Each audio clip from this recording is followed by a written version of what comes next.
한 절씩 교독하겠습니다. 엘리야가 그곳 굴에 들어가 거기서 머물더니 여호와의 말씀이 그에게 임하여 이르시되 엘리야야 내가 어찌하여 여기 있느냐. 그가 대답하되 내가 만군의 하나님 여호와께 열심히 유별하오니 이는 이스라엘 자손이 주의 언약을 버리고 주의 제단을 헐며 칼로 주의 선지자들을 죽였음이오며 오직 나만 남았거늘 그들이 내 생명을 찾아 빼앗으려 하나이다.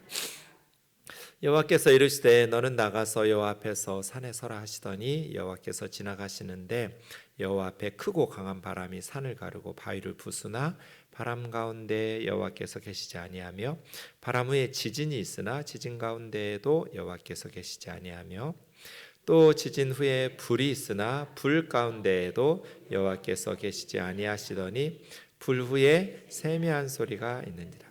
엘리야가 듣고 겉옷으로 얼굴을 가리고 나가 굴 어귀에 섬에 소리가 그에게 임하여 이르시되 엘리야야 내가 어찌하여 여기 있느냐.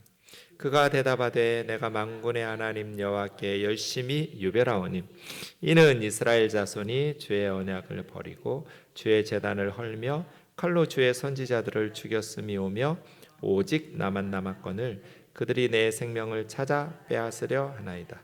여호와께서 그에게 이르시되 너는 내 길을 돌이켜 광야를 통하여 다메섹에 가서 이르거든 하사엘에게 기름을 부어 아람의 왕이 되게 하고 너는 또 nim시의 아들 예후에게 기름을 부어 이스라엘의 왕이 되게 하고 또 아벨 무홀라 사밧의 아들 엘리사에게 기름을 부어 너를 대신하여 선지자가 되게 하래.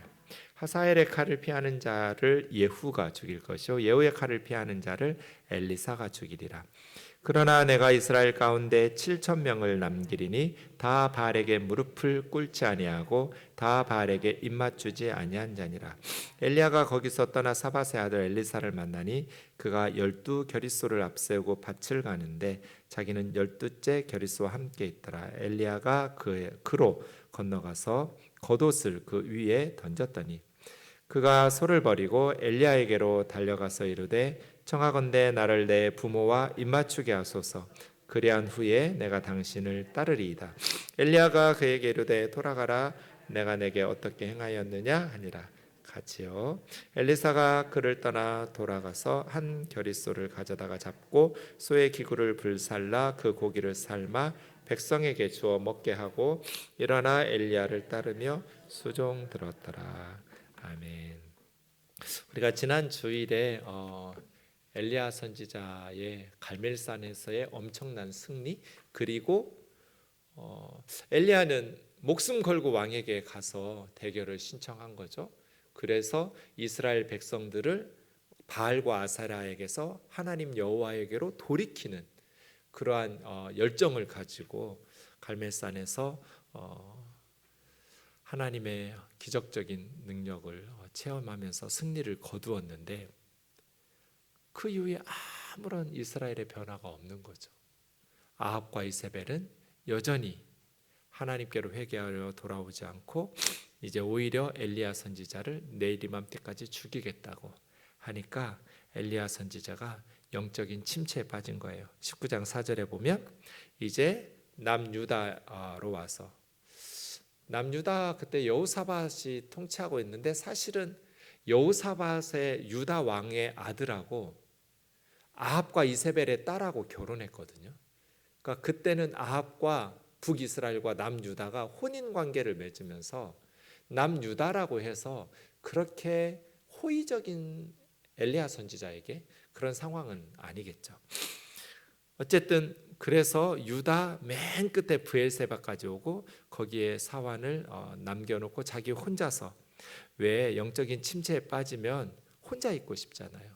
사람들이 부담스럽고 그렇게 무기력한 자신의 모습을 보여주고 싶지도 않고, 그래서 사환조차 브엘세바에 남겨놓고 하룻길을 더 가서 이제 광야, 시내 광야로 들어가게, 바란 광야 쪽으로 들어가게 된 거죠.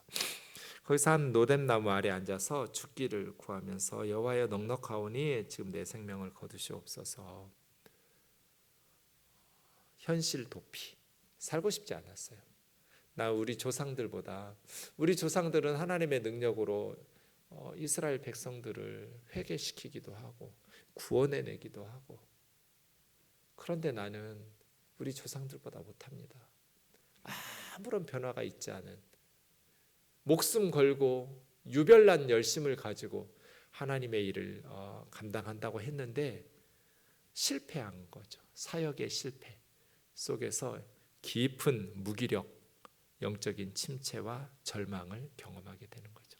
그래서 하나님 앞에, 하나님 넉넉하니까 나 좀 데려가 달라고. 사역자들에게 이러한 때가 있죠. 저도 여러 번 경험했고요. 주변에 있는 선교사님들이나 목사님들에게서도 참 자주 보는, 흔히 보는 일들입니다. 정말 주님을 위해서 살겠다고 세상의 모든 것들을 포기하고 신대원에 입학하고 열심히 주를 위해서 섬기지만 우리의 사역의 열매들이 그렇게 감당하는 청년들이나 학생들 또 성도들이 주님 안에서 거룩하게 변화되면서 그렇게 열매들이 있으면 얼마나 좋겠어요. 그렇지 않을 때가 많죠. 저도 신대원에 들어가서 이제 1년 동안은 사역을 안 하고, 저는 일반 대학을 나왔다가 대학원에 갔기 때문에 신대원 2학년 때부터 이제 사역을 시작했어요. 흑석동에 있는 한가람교회라는 곳에서 청년부 전도사로 시작했는데요. 전임 청년부 목사님이 이제 선교사로 나가면서 그 청년들을 저에게 이렇게 후임으로 물려주었는데, 제가 처음 봤을 때 청년들이 한 20명쯤 되었어요. 정말 2년 동안 열심히 했어요. 전 지금은 그렇게 열심히 못해요. 지금 그렇게 열심히 하면 저 죽을 것 같거든요. 정말 열심히 사역했어요. 금식을 밥 먹듯이 하고요, 철야를 밥 먹듯이 했어요. 그리고 매주 청년들을 데려다 우리 집에서 재웠어요.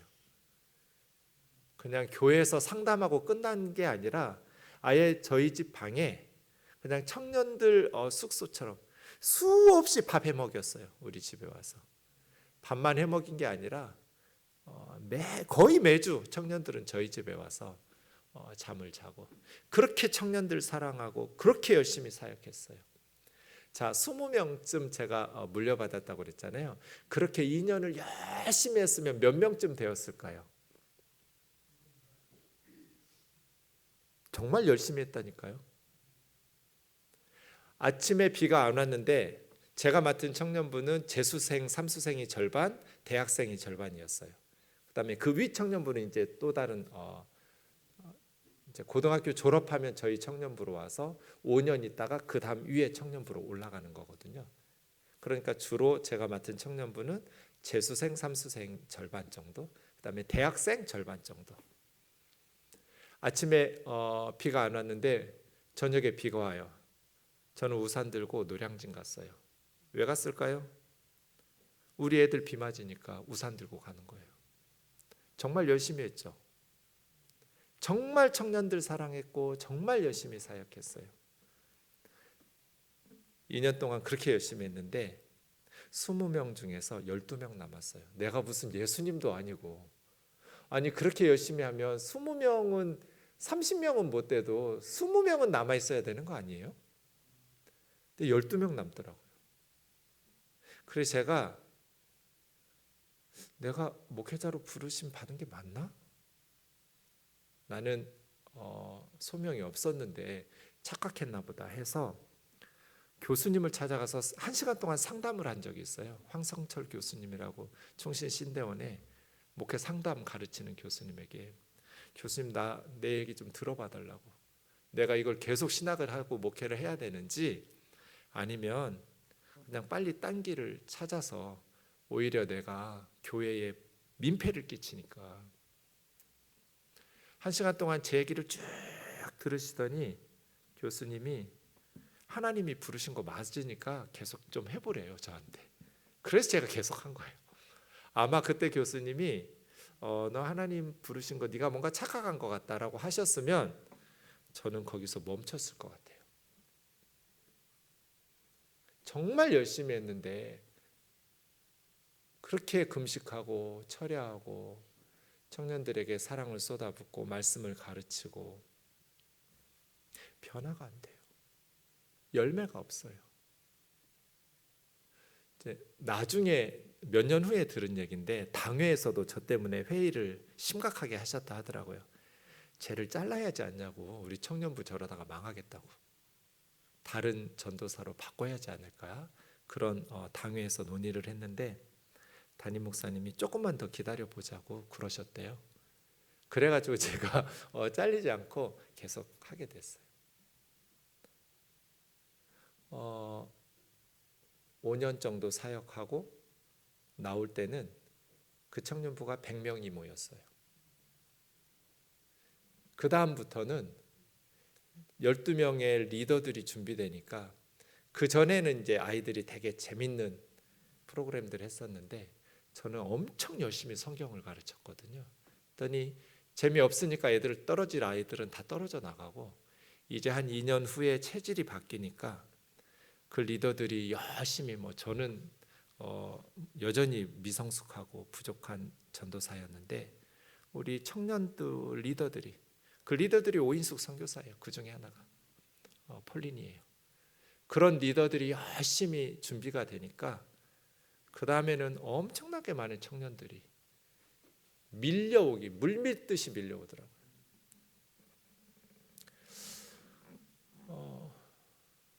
열심히 특심이어서 교회를 위해서 성도들을 위해서 맡겨주신 양떼들 주님의 백성들을 위해서 정말 열심히 선교사들이 목회자들이 사역하지만 열매 없이 엘리야처럼 절망에 빠질 때가 많아요. 이런 제 주변에 보면 사모님은 우울증에 걸려서 정신병원에 입원하고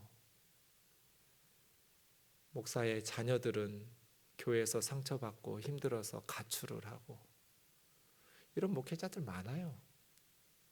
열심히 기도하면서 말씀을 연구하고 전하고 가르치지만 목회와 선교가 그렇게 쉽지 않잖아요. 이런 상황 속에서 누구도 만나고 싶지 않아요. 혼자 있고 싶기도 하고 또 무슨 열정을 가지고 이제 더 이상 사명을 감당할 에너지도 없어요. 엘리야처럼 로뎀나무 아래 누워가지고 하나님 나 좀 죽여달라고 그렇게 기도하는 그러한 주의 종들이 지금 이 순간에도 많을 거예요. 그때 하나님께서 로뎀나무 아래 누워서 잠들어 있는 엘리야에게 천사를 보내셔서 어루만지시면서 그 천사에게 너 가서 엘리야 좀 섬겨라 보내신 거죠. 어루만지면서 일어나서 먹어라 엘리야라. 떡과 물을 주면서 먹고. 근데 6절 보면 엘리야가 그 하나님의 은혜를 경험하면서 먹고 마시고 다시 누워서 자요. 감사하다는 말도 없고 회개하고 잘못했다는 말도 없고 하나님이 천사 보내셔서 자기 섬기게 해주셨는데 그런 하나님의 은혜를 경험하면서도 엘리야가 하나님 내가 다시 사명 감당하겠다고 이렇게 나서지를 않아요. 그냥 다시 누워서 잠드는 엘리야의 모습을 보면 저것이 우리의 모습이고 그럼에도 불구하고 하나님께서는 시간이 얼마 정도 지난 후에 또다시 천사를 보내셔서 엘리야를 어루만지시면서 다시 먹을 것을 차려주시고 수종들게 하시는 이 또다시의 은혜 말이에요. 또다시 와서 어루만지는 이 하나님의 은혜. 하나님께서는 엘리야에게 너 실망이야 네가 이거밖에 안 됐냐 뭐 내 능력이 사라진 거냐 꾸중 책망 논쟁하지 않으셨어요. 일어나서 먹어라. 네가 가야 될 길이 있는데 그 길 다 가지 못할까 봐 두렵다. 먹고 기운 차리라고. 하나님은 은혜로우시고 자비로우시고 노하기를 더디하시고 그런 하나님이신 줄 믿습니다. 그 하나님의 은혜가 우리에게 하나님의 사명을 감당하게 하시는 거죠. 그래서 8절에 보면 엘리야가 일어나서 먹고 마시고 그 먹은 음식의 힘으로 40주야를 달려서 시내산 호렙산까지 가는 거예요. 뭐 하나님의 능력 아니면 설명이 안 되죠. 한 번 먹고 40일을 달릴 수 있는 그런 음식이 어디 있어요? 네, 하나님께서 전능하신 힘으로 엘리야를 붙들어 주시니까 40주 40야를 걸어서 호렙산에 왜 왔는지 모르겠어요. 왜냐하면 9절에 하나님께서 너 어찌하여 여기 있느냐라고 물으시는 것을 보면 하나님께서 호렙산으로 가라고 하셔서 엘리야가 호렙산에 간 것 같지는 않아요. 그죠? 어쩌면 갈멜산에서부터 엘리야는 이제 자기 생명을 취하려는 이세벨의 그 사환들의 음성을 듣고 어쩌면 호렙산으로 가려고 계획한 것 같기도 하고,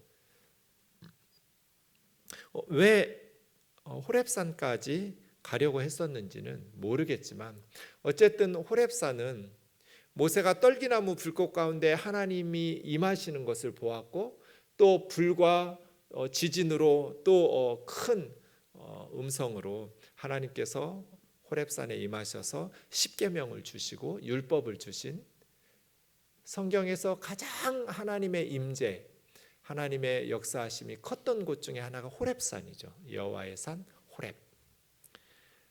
그곳에 가서 굴 속에 들어가서 이제 엘리야 선지자는 머물게 되었습니다. 하나님 물어요. 너 어찌하여 여기 있니?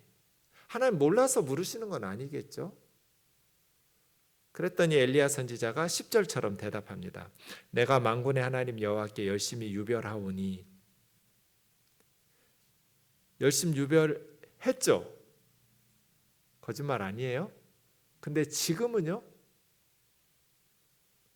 그 유별난 열심이 지금도 하나님을 위해서 사명 감당하면서 하나님의 말씀대로 사명의 자리를 지키고 있어야 되는 거 아니에요? 그리고요, 이는 이스라엘 자손이 주의 언약을 버리고 주의 제단을 헐며 칼로 주의 선지자들을 죽였음이오며 오직 나만 남았거늘. 이 말 맞아요?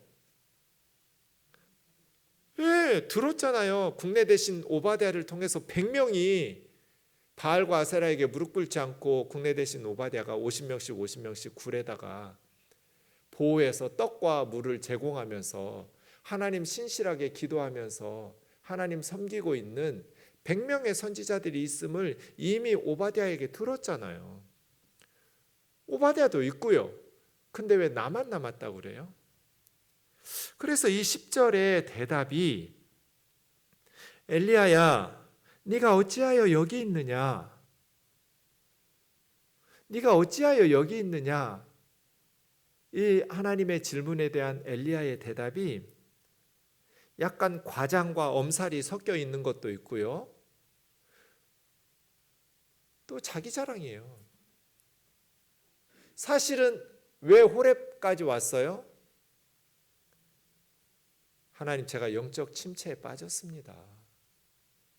저는 이스라엘이 바알과 아세라를 버리고 갈멜산에 살아계신 하나님을 경험하고 하나님께로 돌아올 줄 알았는데 그 엄청난 하나님의 능력을 경험한 사람들조차도 다시 이스라엘은 하나님께로 돌아오지 못하고 나의 사역은 실패했고, 그래서 나는 이제 내 생명을 찾는 자들이 두려워졌고 하나님을 위해서 일하고 싶은 마음도 사라졌고 그냥 나 죽여달라고 죽고 싶은 생각밖에 없고, 나는 영적인 침체에 빠지고 나는 너무나 부족하고 연약한 모습을 하나님 앞에 보여서 죄송합니다. 그래서 여기에 와 있습니다. 부끄럽습니다만 이래야 되는 거 아니에요? 뭐 하나님을 향해서 만군의 하나님이에요. 그것도 천만대군을 호령하시면서 누구도 꺾을 수 없고 누구도 이길 수 없는 만군의 하나님 여호와께 열심히 유별하다고 자기를 드러낼 게 아니라 너 왜 여기 있냐라고 물으시면 하나님, 제가 지쳤습니다. 하나님, 제가 영적인 침체에 빠졌습니다. 저는 못할 것 같습니다.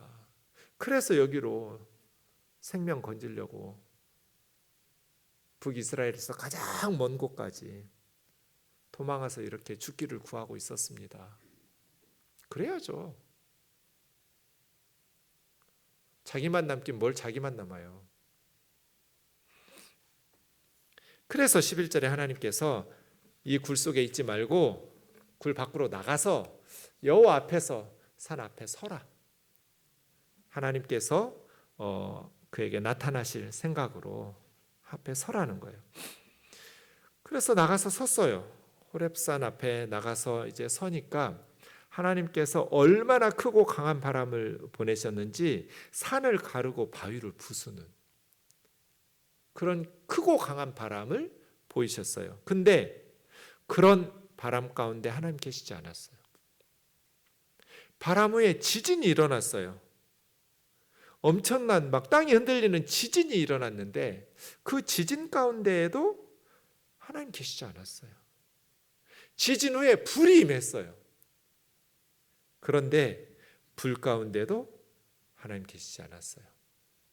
크고 강한 바람과 지진과 불 다음에 세미한 소리, 이건 작고 고요하고 부드러운 소리예요.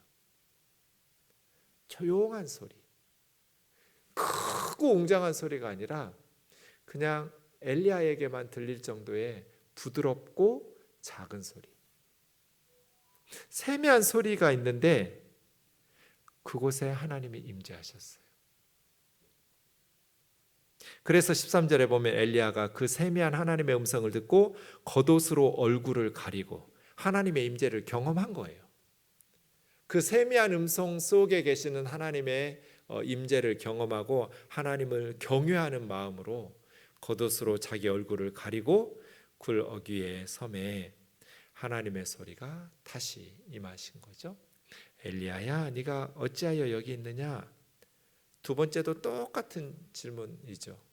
엘리야야, 너 왜 여기 있냐? 그럼 엘리야는 뭐라고 대답해야 돼요? 이제 하나님의 임재를 경험했으니까. 그런데 앞에 10절에서 말한 거하고 똑같이 14절에서 대답해요. 내가 만군의 하나님 여호와께 열심히 유별하오니 이는 이스라엘 자손 주의 언약을 버리고 주의 제단을 헐며 칼로 주의 선지자를 죽였으며 오직 나만 남았거늘 그들이 내 생명을 찾아 빼앗으려 하나이다. 하나님의 임재를 경험했지만 전혀 변화가 없어요. 그죠? 토시 하나도 안 틀려요. 세미한 음성을 들었는데 하나님, 제가 영적인 침체에 빠져서 그렇게 하나님 앞에서 부끄러운 모습을 보여 죄송합니다. 용서해 주세요.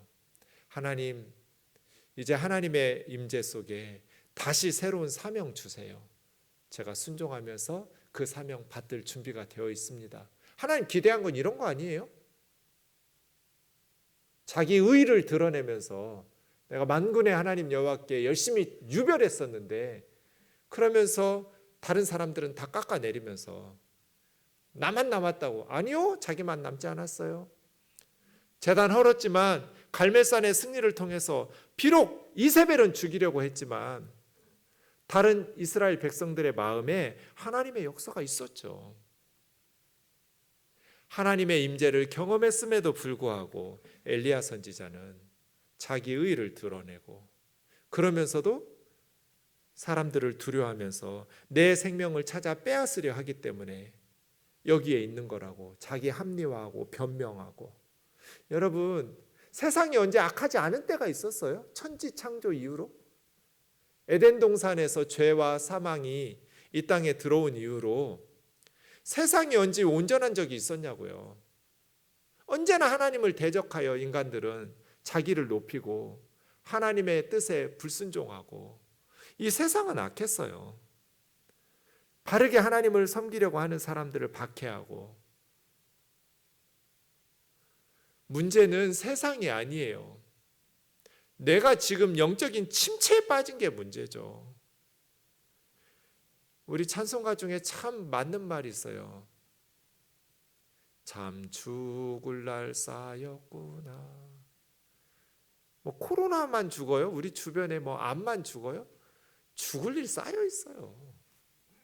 중요한 건 내가 하나님과 동행하면서 믿음으로 이 세상을 살아내는 나의 성령 충만하지 못한 나의 영적인 침체가 문제지.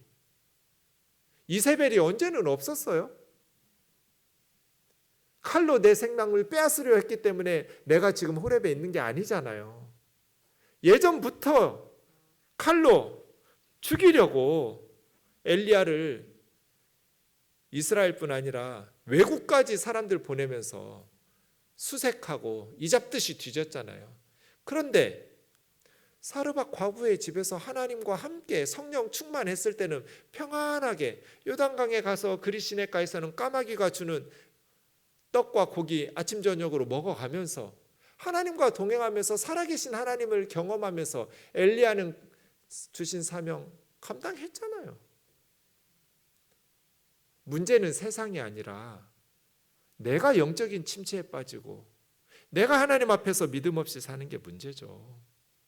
나는 하나님 앞에서 열심히 특심이었는데 저 사람들이 문제라고. 아니요.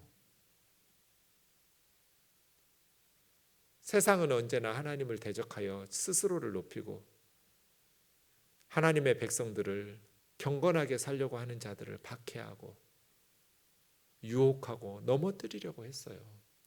문제는 우리가 하나님 앞에서 바로 서 있는가? 내가 믿음으로 세상을 이겨낼 수 있도록 성령 충만하게 기도 가운데 항상 깨어있는 그러한 신앙생활 똑바로 하면서 살아가고 있는가? 이게 중요한 거죠. 강한 바람이 있어서 막 산을 가르고 바위를 깨부셔야만 하나님이 다스리는 거 아니에요. 그 가운데 하나님 없었어요. 지진이 일어나서 엄청난 능력과 기적이 일어나만 하나님께서 역사를 다스리시고 주관하시는 거 아니에요. 그곳에 하나님 없었어요. 불이 임해서 막 세상이 하나님의 능력을 경험하는 그런 기적으로 나타나야만 하나님께서 역사의 주인이시고 세상을 다스리는 거 아니에요. 아무 일 없는 것 같지만 엘리야야, 세상이 고요한 것 같아도 내가 다스린다. 이 땅은 하나님께서 다스리신다는 거잖아요. 하나님이 보여주시는 기적과도 같은 엄청난 뭐가 일어나야만 하나님이 우리 삶의 주인이시고 하나님이 역사의 주인이시고 온 땅을 다스리시는 분이 아니라 고요한 상황에서도 하나님께서는 일하시고 이 땅을 다스리시고 하나님께서 역사를 주관하신다.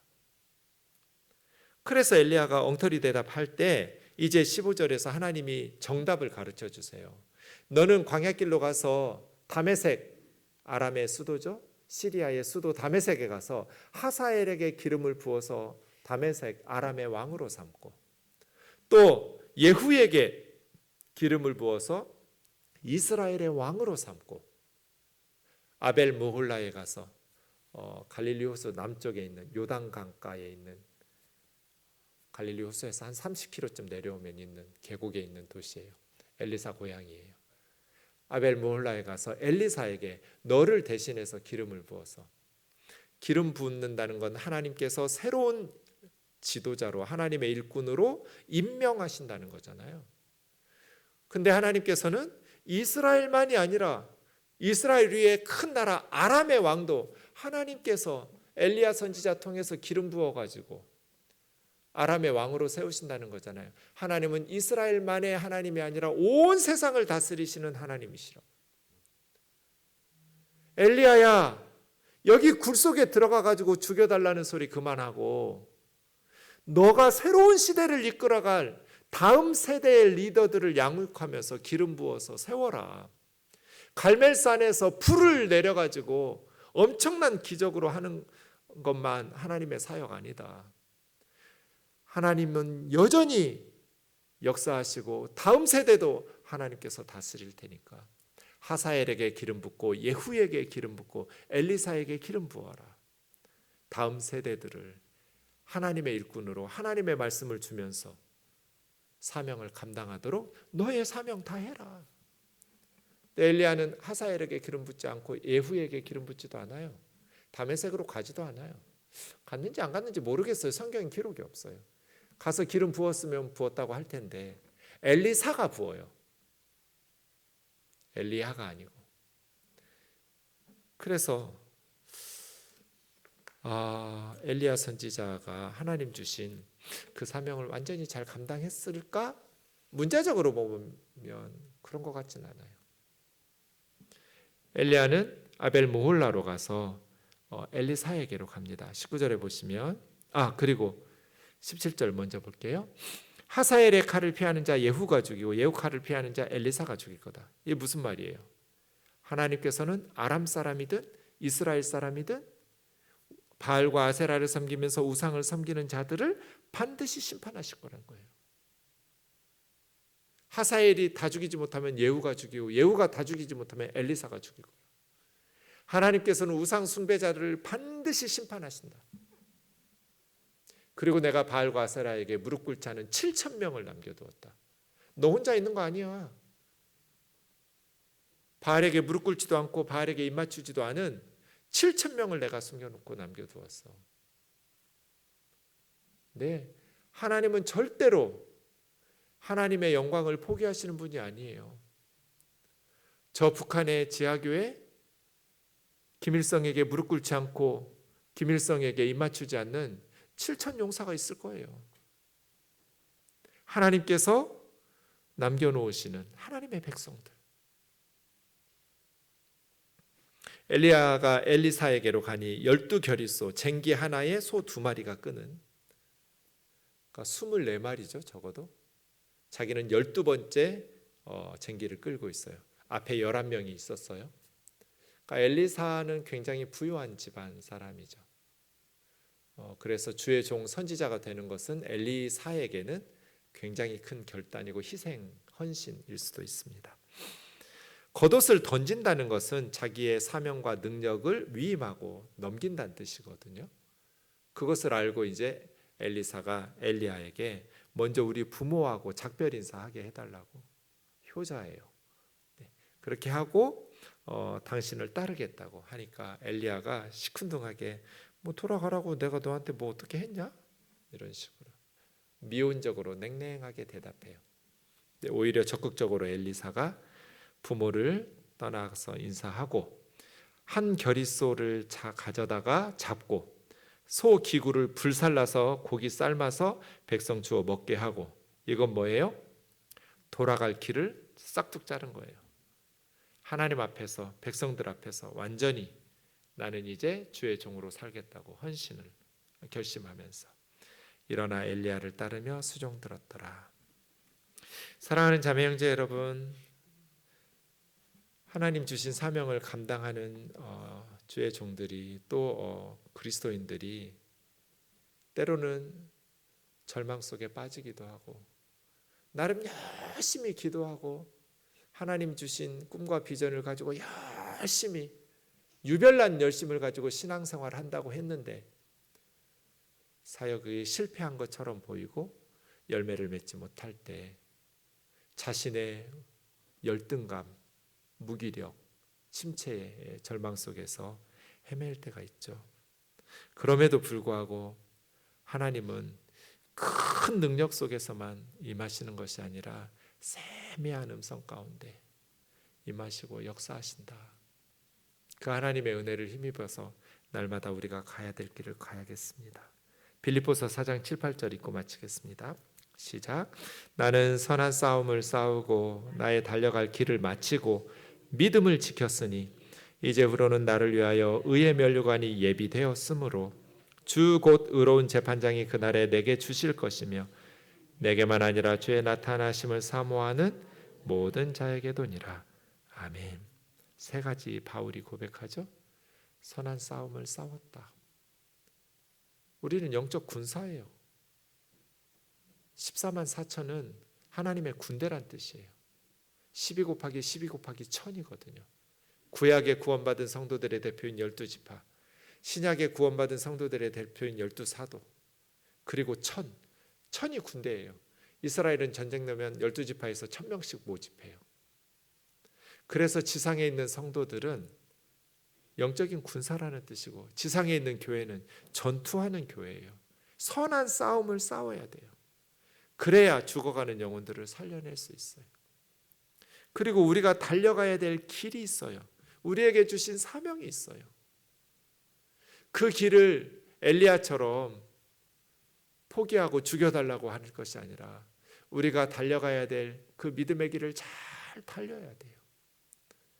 육상에서 중요한 건 결승점까지 가는 거예요. 중간에 포기하지 않고.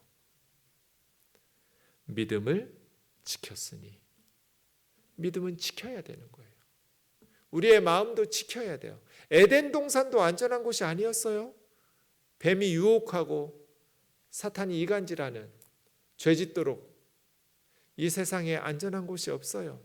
그래서 우리는 지켜야 돼요. 믿음을 지켜야 되고, 하나님 앞에서 은혜를 힘입어서 성령 충만함으로 그렇게 승리하면서 주님 앞에 갔을 때 의의 면류관을 들고 서시는, 잘했다 착하고 충성된 종이라 칭찬받는 저와 여러분 되시기를 주님의 이름으로 축원합니다.